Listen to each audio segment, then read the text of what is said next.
I want to go off topic just for a few minutes. We've been talking about chinuch. There's been a number of people that came to me and have noticed that we stopped saying Tehillim after davening. I just want to discuss this for a moment. People say, do you know we're still sort of at war? Ceasefire is fragile. Yes, I read the news. People know that there's still hostages in Israel, Gaza that have not brought to Kura. I'm aware of that also. We'll take it aback that people think that I don't care about soldiers and I don't care about obviously we've been saying Tehillim here 3 times a day for the last 2 years, never missing. But I just want to explain something. Saying Tehillim is a sefer which was written by David HaMelech, and it's a collection of his own, plus 9 other great tzaddikim in history, Moshe Rabbeinu, Avraham Avinu, Malki Tzedek. The Gemara has a list of 10 that compose the Tehillim. Tehillim was made to learn. Tehillim, Mishlei, Koheles, it was made to learn.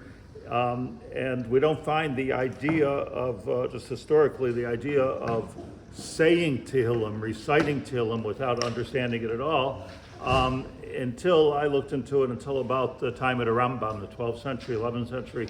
That's where you're going to find it. I don't think anybody will find it any earlier. And even then, it was a specific Zerus on Klal Yisrael that we find that they said, we find Avinu Malkeinu was something that Rabbi Akiva said, saying Tehillim, Zogen Tehillim, that wasn't done. The Shalach Hadesh and the Arizal popularized it in the sense that they explained what it is to say Tehillim and what it can accomplish in the Shemayim, just saying it even if you don't understand it. That's what the Shalach says in the Zakdama to the Tehillim, Shalach Hadesh. And the thing of it is that when you say Tehillim, somehow, some Tehillims you'll see like a skula for every different thing in front of the paragraph.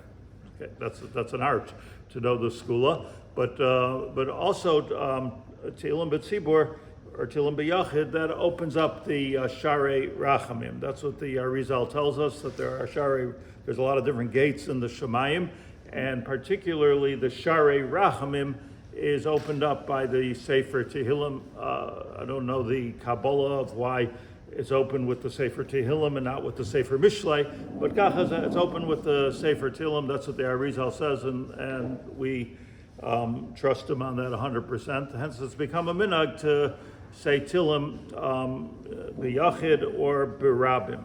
There's a downside to saying Tehillim. I'm not one of the Gedolim that can paskin this, but it's not so pasha to always say Tehillim. We don't say Tehillim, for instance, certainly not B'tzibur, so that we should stay healthy.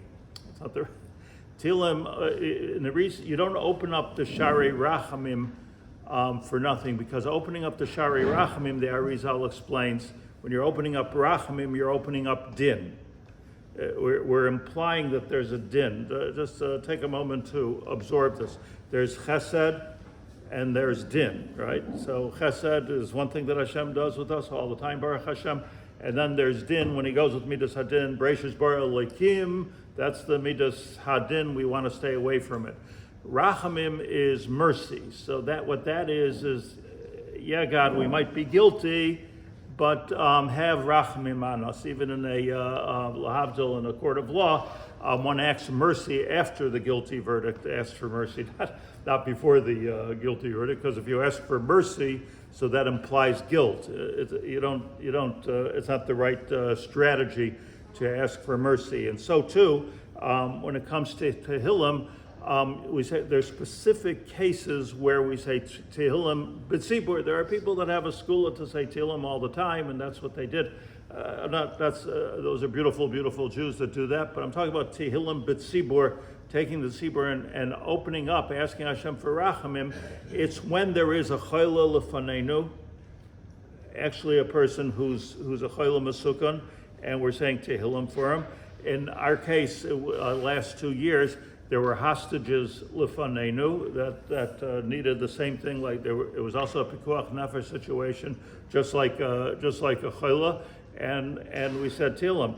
We don't say Tehillim because there's a war. There's been a war for 75 years, a defensive war going on since the founding of the State of Israel. And even if the government decides, okay, this is going to be a war, we say Tehillim on situations where there is a kilu achola lefanenu, that type of a thing, or a particular gzeira lefanenu.